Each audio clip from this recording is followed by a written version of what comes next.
Hello students, my name is Surabhi Tiwari. Welcome to Step Up Academy. और आज का ये जो वीडियो है बहुत ही खास वीडियो है, क्योंकि इस वीडियो में मैं आपको बताने वाली हूँ कुछ ऐसी टिप्स जिनकी मदद से आप बहुत अच्छा स्कोर अपने एग्जाम्स में कर सकते हैं। अब चाहे आप कोई कैसे भी एग्जाम्स की तैयारी कर रहे हो, आप चाहे कॉम्पिटिटिव एग्जाम्स की तैयारी कर रहे हैं, चाहे आप बोर्ड के एग्जाम की तैयारी कर रहे हैं, आप 10th में हैं, 12th में हैं या किसी भी क्लास में क्यों ना हो, ये जो कुछ इंपॉर्टेंट टिप्स हैं ये आपके लिए बहुत ज़्यादा इंपॉर्टेंट है। अब देखिए, जब भी हमारे एग्ज़ाम्स की डेट आती है या फिर हमें किसी भी परीक्षा की तैयारी करनी होती है, तो हमें सबसे पहले तो ये समझ में नहीं आता कि हम किस टाइम पढ़ें, हमें कब से तैयारी शुरू कर देनी चाहिए और कब से हमें बिल्कुल डट कर मेहनत करना शुरू कर देनी चाहिए। कोई भी एग्ज़ाम्स हो, पहले तो मैं आपको यही कहूँगी कि आपको बहुत ही डेडिकेटेडली उस चीज़ के लिए प्रिपरेशन करनी होनी चाहिए। अब कैसे आप प्रिपरेशन करें, कैसे टाइम निकालें। अब हमारा जो डेली लाइफ है वो कैसी होती है कि हम सुबह उठते हैं, हम मोबाइल फ़ोन देखना चालू कर देते हैं, हम थोड़ा बहुत देखते हैं जो असाइनमेंट्स हमें मिले होंगे या सिर्फ हम बुक्स का जो होमवर्क है वो करके रख देते हैं। पर एक्चुअल में जो एग्ज़ाम्स की प्रिपरेशन करनी है हम उनसे नहीं करते। फिर हम थोड़ी देर बाद उठते हैं, खाना खाते हैं, खाना खाते हैं, पीते हैं और फिर हमारे फ्रेंड्स के साथ हम बाहर निकल जाते हैं कुछ घूमने फिरने। शाम को आते हैं, थोड़ा सा देखते हैं कि यार आज नहीं पढ़ूंगा, कल से पढ़ूंगा, और फिर बैठ करके बढ़िया आराम से टीवी देखते हैं और सो जाते हैं, है ना। ये हमारी नॉर्मल एक रूटीन है हमारा। ये सबके साथ होता है, ये नॉर्मल है। अगर आप ऐसा कर रहे हैं तो आप ऐसे कोई अलग नहीं है, ठीक है। तो फिर हमारे एग्ज़ाम्स में बहुत अच्छे नंबर कैसे आए। अब देखिए, टॉपर होते हैं एग्ज़ाम में। क्या क्या होता है, एक टॉपर होता है, एक होता है जिसके ठीक ठाक नंबर आते हैं और एक होता है जिसके बिल्कुल भी नंबर अच्छे नहीं आते हैं। तो इनमें डिफरेंस क्या होता है कि अब टॉपर क्या करते हैं, क्या वो सालों साल पढ़ाई करते हैं ऐसा आपको लगता है, या आपको ये लगता है कि वो पूरे महीने लगातार पढ़ते हैं? जी नहीं, वो एक स्ट्रेटेजी अपनाते हैं। दो तरीके की पढ़ाई होती है। एक तो आप बहुत मेहनत करिए, ठीक है, आप बिल्कुल लगे रहिए, सुबह शाम बिल्कुल उठ नहीं रहे हैं, एक ही जगह पर बैठे हुए हैं, पढ़ते जा रहे हैं, 1 महीना 2 महीना, ठीक है, लेकिन फिर भी आउटपुट इतना अच्छा नहीं आ रहा है। वही दूसरी तरीके की पढ़ाई होती है स्मार्ट वर्क, ठीक है। अब स्मार्ट वर्क कैसे किया जाए, कैसे स्मूथ तरीके से पढ़ाई की जाए, इंटरेस्टिंग तरीके से एग्जाम्स की प्रिपरेशन की जाए, आज का ये जो वीडियो है इसमें मैं आपको बताऊंगी। तो चलिए शुरुआत करेंगे। कुछ हमने यहाँ पे स्लाइड प्रिपेयर की हुई है आपके लिए ताकि आपको चीज़ें याद रहें। अब सबसे पहले तो जब आपने पढ़ाई का मन बना ही लिया है, एग्जाम की डेट आ ही चुकी है, तो कैसे उसकी प्रिपरेशन करें। तो सबसे पहले याद रखिए कि आपको अपने पूरे हफ्ते में, हफ्ते की बात नहीं, हम एक दिन की बात करते हैं, दिन में आपको 1 to 2 आवर निकालने हैं शुरुआत में, ठीक है। क्या करेंगे आप? Schedule 1 to 2 hour of study session into each day of the week.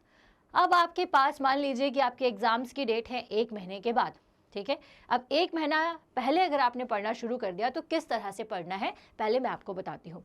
अब नॉर्मल डेज में एग्जाम्स के 1 महीने पहले हम इतना ज़्यादा नहीं पढ़ते, हम इतना ज़्यादा स्टडीज़ पे ध्यान नहीं देते। सिर्फ क्लास में जो लेक्चर हमारे टीचर्स देते हैं, जो पढ़ाते हैं, उसको हम समझते हैं, है ना।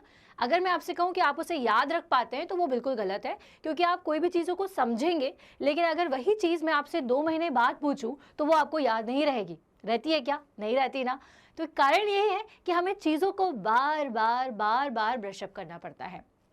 लेकिन अगर आपने कोई ऐसी चीज़ देखी है जो कि आपको बहुत आपके दिल से पसंद आई हो, जैसे कोई मूवी आप देखते हो, तो आपको उसका ना पूरा सीन याद रहता है। पर अगर मैं कहूँ क्या आपको उसके डायलॉग्स याद हैं पूरे, तो आप बोलेंगे नहीं, डायलॉग्स तो मुझे याद नहीं है, क्योंकि हम उनको बार बार ब्रशअप नहीं करते हैं, ठीक है।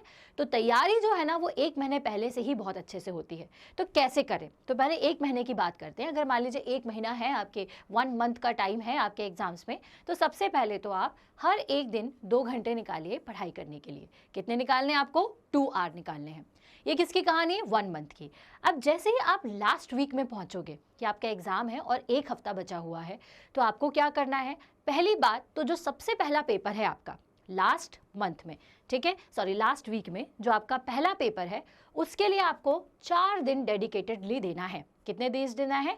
4 डेज। क्योंकि जो पहला पेपर होता है ना, उसकी प्रिपरेशन में ज़्यादा ही टाइम लगता है, भले ही वो बहुत ईजी पेपर क्यों ना हो। ये एक नॉर्मल टेंडेंसी है ह्यूमंस की।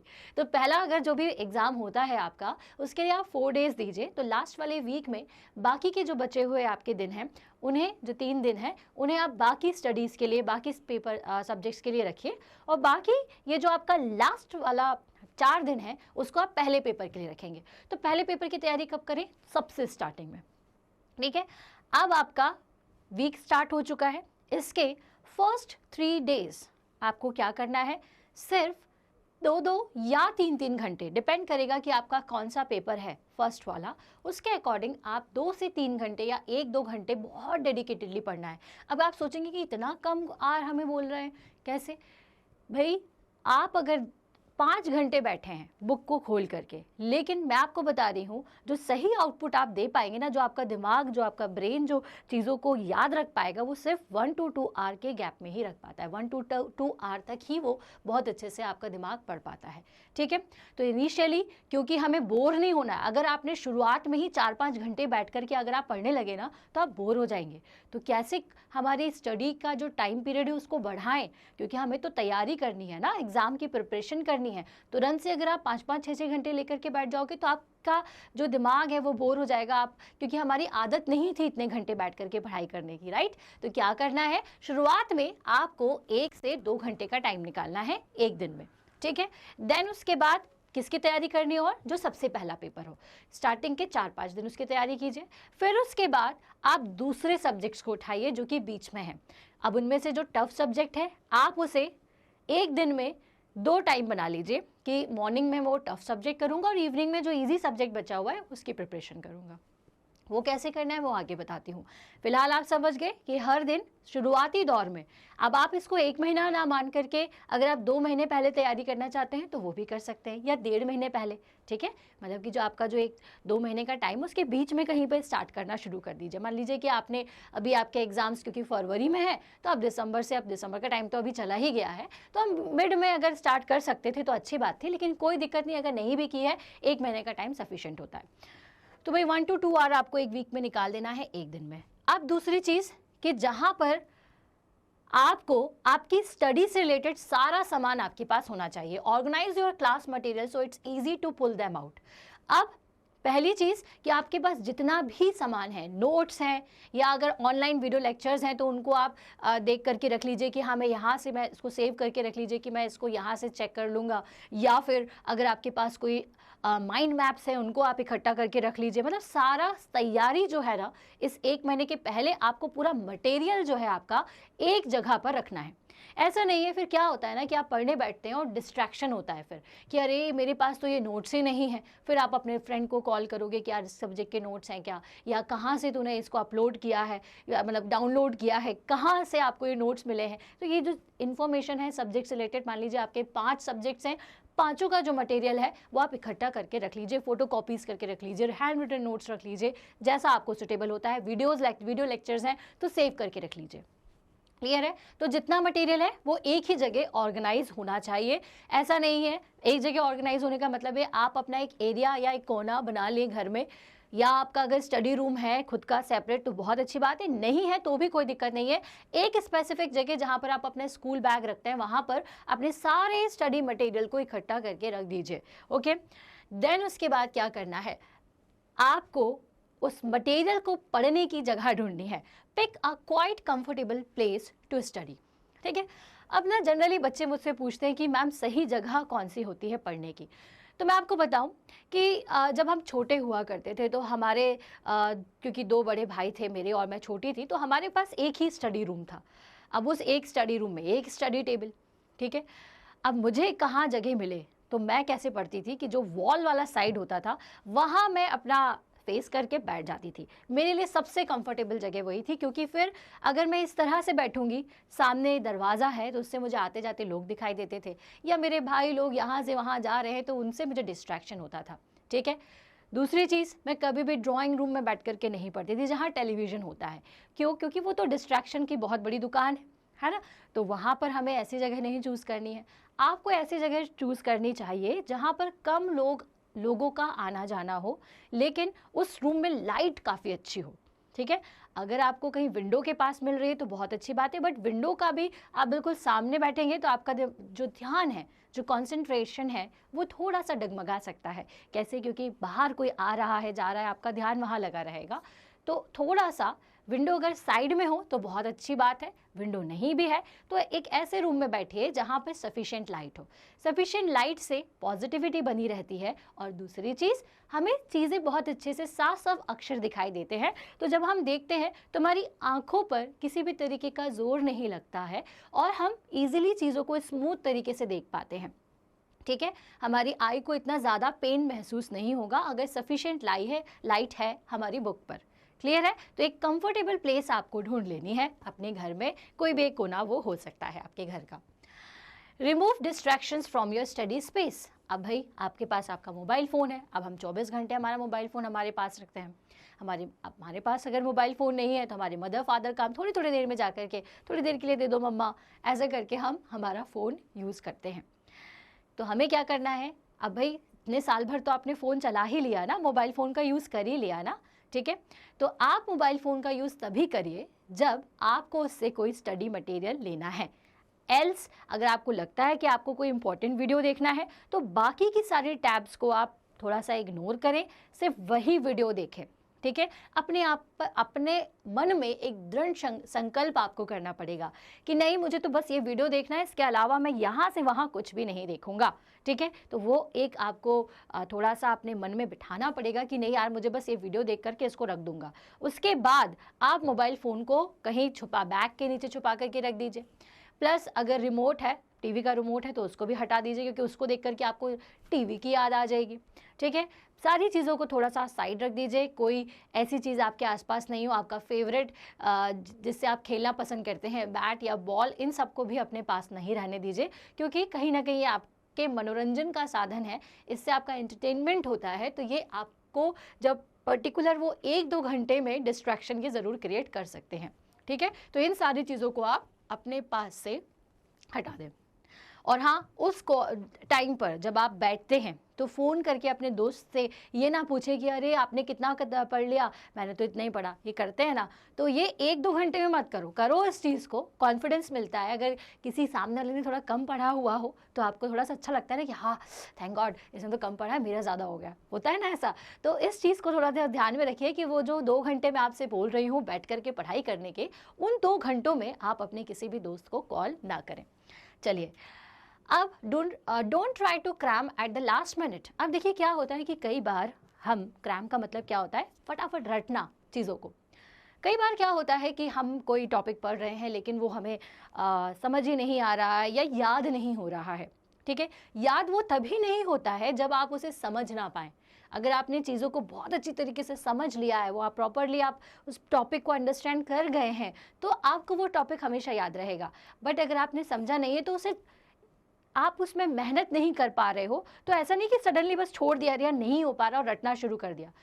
अगर वो टॉपिक आपको अभी समझ में नहीं आया, टेक योर टाइम, आज मत पढ़िए, कल पढ़िए उसे, देखिएगा दूसरे दिन ज़रूर आपको उसमें, अगर मान लीजिए कि पहले आपको 10% समझ में आ रहा था, अब आपको 50% समझ में आएगा। देन उसके बाद नेक्स्ट डे फिर उस टॉपिक को उठाइए, फिर वो आपको देखिएगा कि आपके दिमाग में ऑटोमेटिकली सिग्नल पहुंचने लग जाते हैं। क्योंकि ना पहले क्या होता है, जो चीज़ थोड़ी सी डिफिकल्ट होती है उससे हमारा ब्रेन ना थोड़ा सा कॉम्प्लेक्स फील करने लगता है, वो ये इन्फॉर्मेशन देने लगता है कि नहीं नहीं ये नहीं हो पाएगा, ये मुझसे नहीं हो पाएगा, और वो चीज़ को, टॉपिक को हम बहुत टफ हमारे दिमाग में बना लेते हैं। ठीक है, हमारा दिमाग ऐसा करता है। तो हमें दिमाग को भी टाइम देना कि ठीक है भाई बड़ी, इतना परेशान होने की ज़रूरत नहीं है, आज नहीं समझ में आया कल आएगा, कल नहीं आया नेक्स्ट डे आएगा, क्योंकि हमने तो तैयारी 1 महीने पहले शुरू कर दी है ना।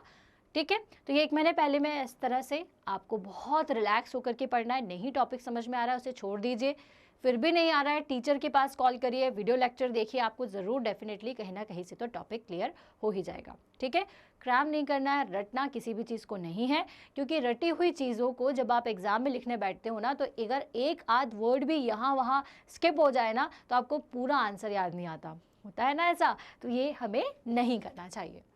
चलिए, रिव्यूइंग योर कोर्स वर्क। अब देखिए, आपने पढ़ाई शुरू कर दी, 1 हफ्ता बढ़िया अच्छे से बीत गया है, अब आपको क्या करना है, कोर्स वर्क को रिव्यू करना है।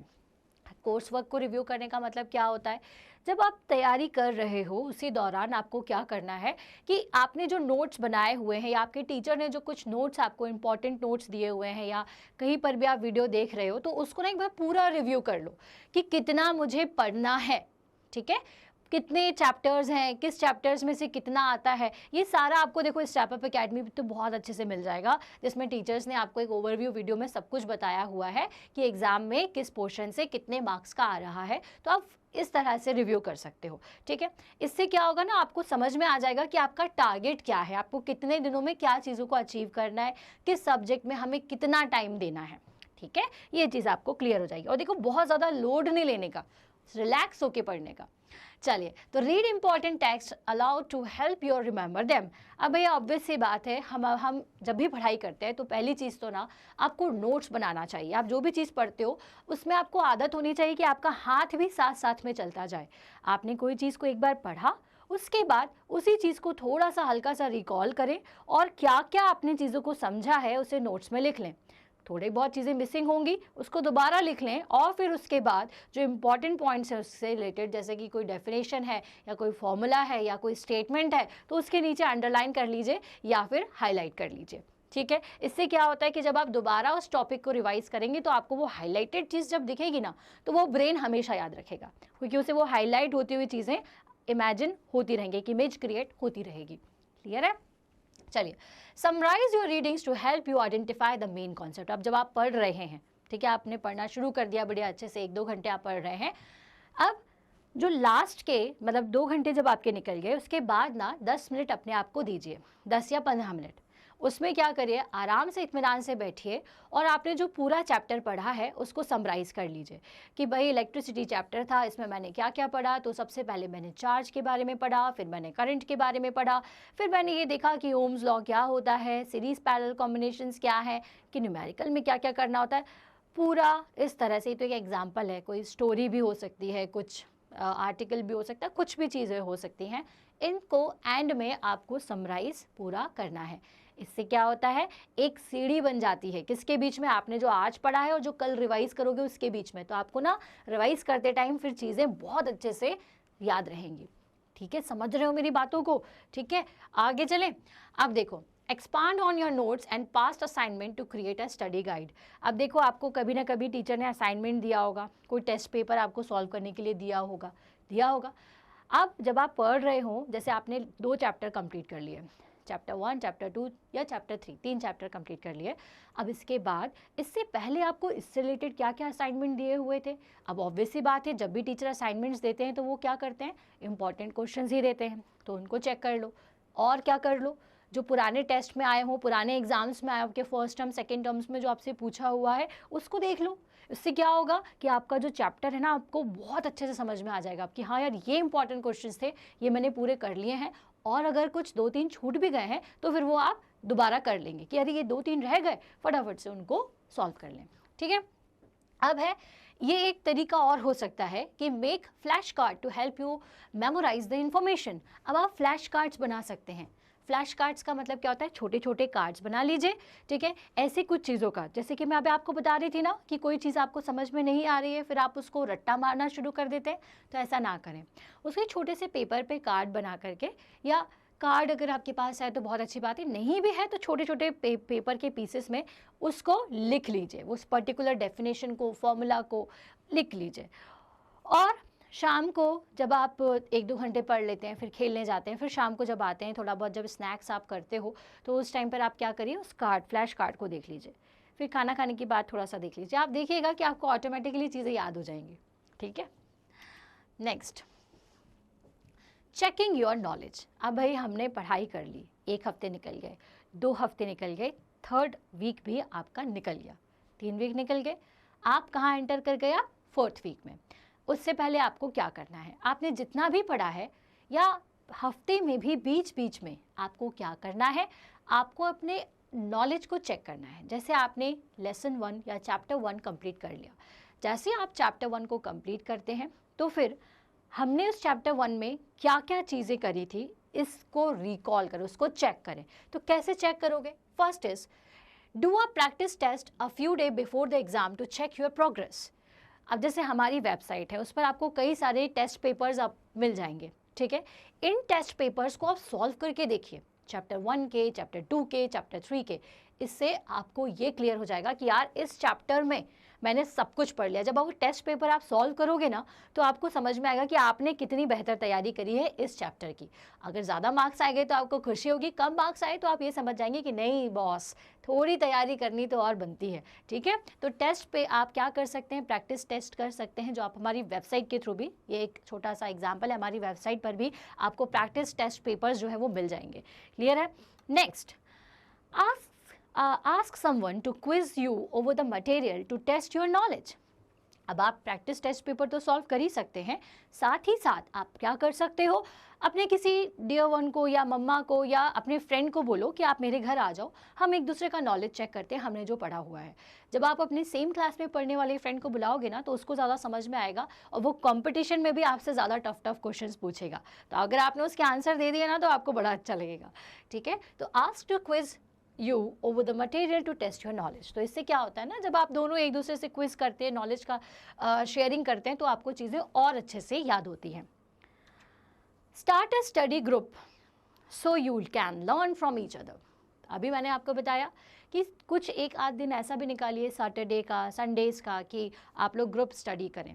ग्रुप स्टडी करने से क्या फ़ायदा होता है कि जब आप सेम लेवल के लोग मिलते हैं तो उन्हें ज़्यादा पता होता है कि पर्टिकुलर चीज़ में हमें क्या क्या चीज़ों को और अच्छे से समझना है ना। आप टीचर से पूछेंगे तो टीचर का नॉलेज तो वास्ट है, बहुत ज़्यादा है। आपका जो फ्रेंड है उसका नॉलेज वही है जितना आप गेन कर रहे हो। तो आप दोनों को ज़्यादा पता है कि इतने पर्टिकुलर चैप्टर में या इतने पर्टिकुलर एरिया में क्या क्या चीज़ें पूछी जा सकती हैं। ठीक है, वो आपके लेवल के फ्रेंड को ज़्यादा पता होगा, लेकिन अगर आप सीनियर की बात करेंगे या किसी जूनियर की बात करेंगे, उसे इतने अच्छे से नहीं पता होगा। ठीक है, तो इसलिए ग्रुप स्टडी करने में क्या होता है ना, एक तो मज़ा भी आता है, साथ हो जाता है। तो कहीं आप जब 2 घंटे पढ़ने बैठते हो ना, तो आप 5 आवर तक पढ़ लेते हो, क्योंकि बीच में थोड़ा बहुत बातें कर लिया, हंसी मजाक कर लिया, फिर कॉन्सेंट्रेट करा कि नहीं नहीं नहीं नहीं पढ़ना है, तो उसमें बड़ा मज़ा आता है। और साथ ही साथ नॉलेज का भी की भी शेयरिंग होती है, जिससे कि आपको चीज़ें बहुत अच्छे से समझ में भी आती हैं और लॉन्ग टर्म तक याद भी रहती हैं। ठीक है, चलिए, तो आप ग्रुप स्टडीज़ भी कर सकते हैं, पर रेगुलर नहीं करें, इसे कभी कभी कर सकते हैं। लाइक आप हफ्ते में 2 डेज आपने डिसाइड कर लिया कि हाँ, इन दोनों में हम ग्रुप स्टडी करेंगे। Next, review online tutorials if you are struggling with the material. Obvious सी बात है, स्टेप-अप एकेडमी है ना आपके साथ में, तो आप जो भी ऑनलाइन ट्यूटोरियल्स आपको दिए हुए हैं, अगर आपको किसी मटेरियल में कुछ चीज़ समझ में नहीं आ रही, नहीं मिल रहा है, तो आप हमारी चैनल के थ्रू सारी चीज़ें, जो जितना भी मटेरियल है वो देख सकते हैं। ऑनलाइन नोट्स अवेलेबल है। क्लियर है।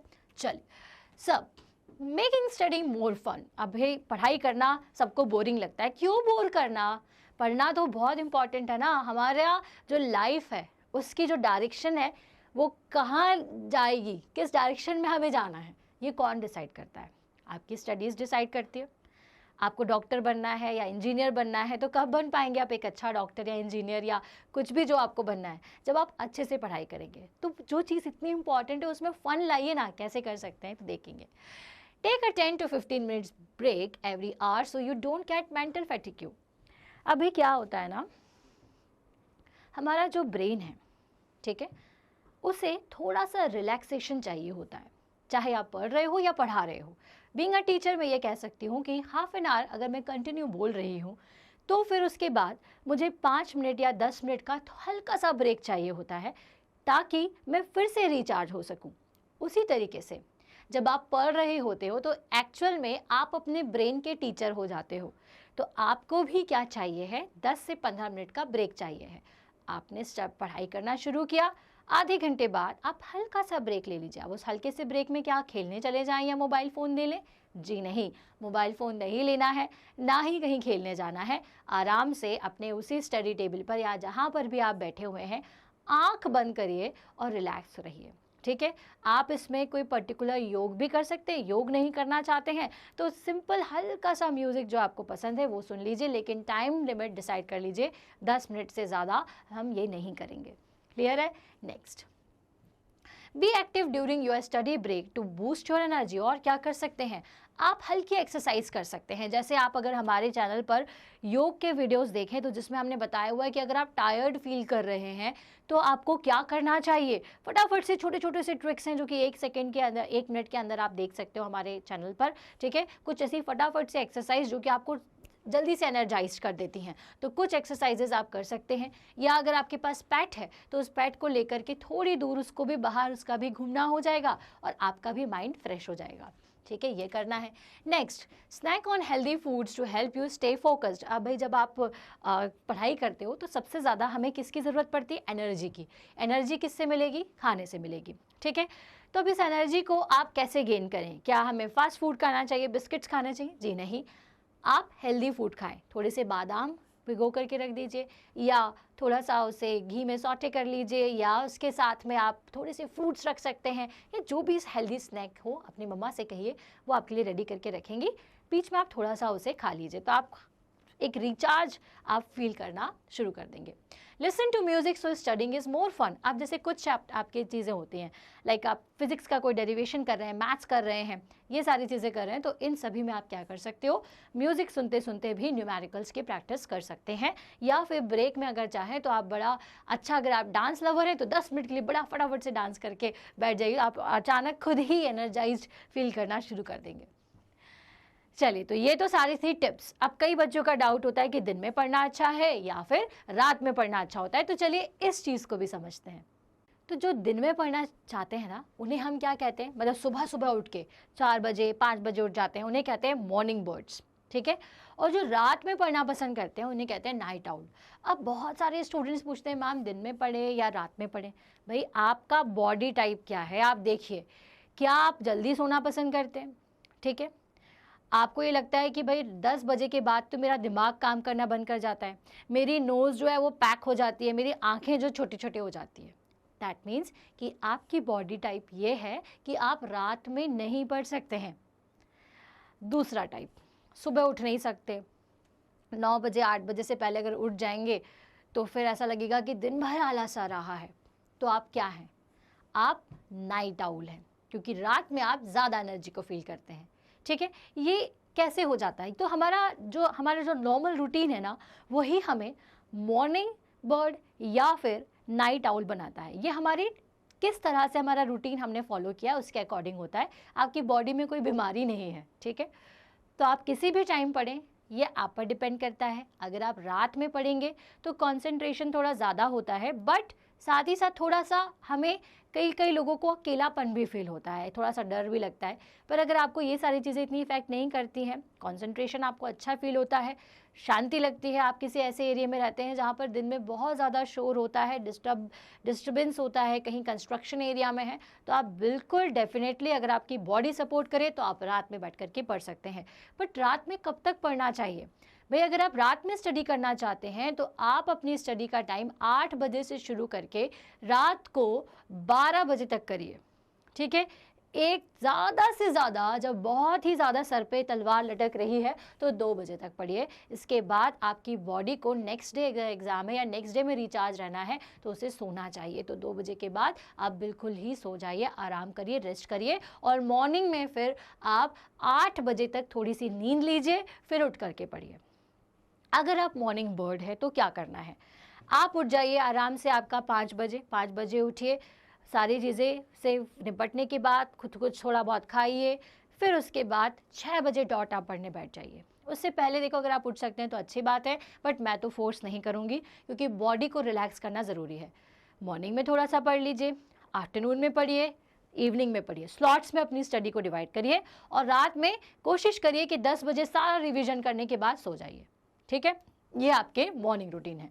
बट अगर मैं आपको बोलूँ ना, अगर आपका रूटीन ऐसा है कि आप स्कूल गोइंग स्टूडेंट्स हैं, जो कॉम्पिटिटिव एग्जाम्स की तैयारी कर रहे हैं, वो नहीं, जो स्कूल जा रहे हैं, तो उनके लिए मैं बताना चाहूँगी कि आप लोग का रूटीन कैसा है कि आपको मॉर्निंग में उठना पसंद है। तो आप लोग मॉर्निंग बर्ड्स ही हैं, तो अगर आप मॉर्निंग में पढ़ते हैं तो भी अच्छी बात है। जो तैयारी करते हैं जैसे नीट जेईई की या फिर कॉम्पिटिटिव एग्जाम्स की, तो वो नाइट आउल थोड़ा ज़्यादा हो जाते हैं, क्योंकि उनका बॉडी टाइप कुछ ऐसा होता है कि शाम को कोचिंग से आते हैं या कहीं से भी स्टडी करके आते हैं, फिर शाम को रात में खाना खाएंगे, लेट पे फिर पढ़ने बैठते हैं, तो वो नाइट आउल हो जाते हैं। बट अगर अभी आप 12th तक स्टूडेंट्स हैं, 12th छोटे 6th क्लास से लेकर के 12th क्लास तक के हैं, तो आप मॉर्निंग बर्ड ही हैं मेरे हिसाब से। अगर आप नाइट आउल हैं तो कोई दिक्कत नहीं है, आप किसी भी टाइम पढ़िए, बट आपको 1-2 घंटे स्टार्टिंग वीक में पढ़ना है। उसके बाद 1-2 घंटे से अपनी पढ़ाई को थोड़ा सा और बढ़ाइए, 3 से 4 घंटे लाइए। फिर उसके बाद स्लॉट्स में अपने पूरे दिन को डिवाइड करिए कि किस तरह से पढ़ना है। आप देखिएगा एग्जाम्स में आपके अच्छे नंबर आएंगे। और मेरी बात मानिए कि जितने भी टॉपर्स होते हैं वो इसी तरीके से पढ़ाई करते हैं। कोई भी सुबह 6 बजे से उठ करके रात को 10 बजे तक लगातार नहीं पढ़ता है। सबका रूटीन यही है। जितना ज़्यादा आप हैप्पी रहेंगे, जितना ज़्यादा आप एक्टिव रहेंगे, फन के साथ पढ़ाई करेंगे, देखिएगा आपके मार्क्स बहुत अच्छे आएंगे। तो भाई स्टेप अप एकेडमी की तरफ से आप सभी को wish you a very very all the best आपके एग्जाम्स के लिए। मैं बस यही प्रे करूंगी कि आप सबके बहुत अच्छे नंबर आए। और अच्छे नंबर लाने के लिए क्या करना है ये तो आपने मेरे वीडियो से समझ ही लिया है। अब हमारे स्टेप अप एकेडमी को सब्सक्राइब भी कर दीजिए, क्योंकि जितनी भी चीज़ें ज़रूरी हैं जो इस वीडियो में मैंने आपको बताई हैं, जो कि आपके स्टडी मटेरियल से रिलेटेड हो, चाहे आपके कंसंट्रेशन को बढ़ाने के लिए हो, हर एक चीज़ स्टेप अप एकेडमी पर अवेलेबल है। उसके लिए आपको क्या करना है, सब्सक्राइब आवर चैनल, क्योंकि एक चैनल ऐसा है जहां पर आपको सारी ही क्लासेस के ऑनलाइन वीडियो लेक्चर्स मिलते हैं। प्लस आगे जाकर के अगर आप कोई स्टडी करना चाहते हैं, कोई कॉम्पिटिटिव एग्जाम्स की तैयारी करना चाहते हैं, जैसे legal education, management, journalism, NEET, JEE, banking, defence, सबकी प्रिपरेशन करवाई जाएगी। साथ ही साथ कुछ एडवांस कोर्सेज जैसे कि training on AI, machine learning, AR, VR, digital marketing, graphic designing, ये सारी चीज़ें स्टेप एकेडमी पर होती हैं। सभी डिटेल को जानने के लिए, नोट्स के लिए और टेस्ट पेपर के लिए आप हमारे वेबसाइट को ज़रूर फॉलो करें। Our website is stepupacademy.ind.in। तो भाई एक बार फिर से all the best of for your exam. Thank you so much.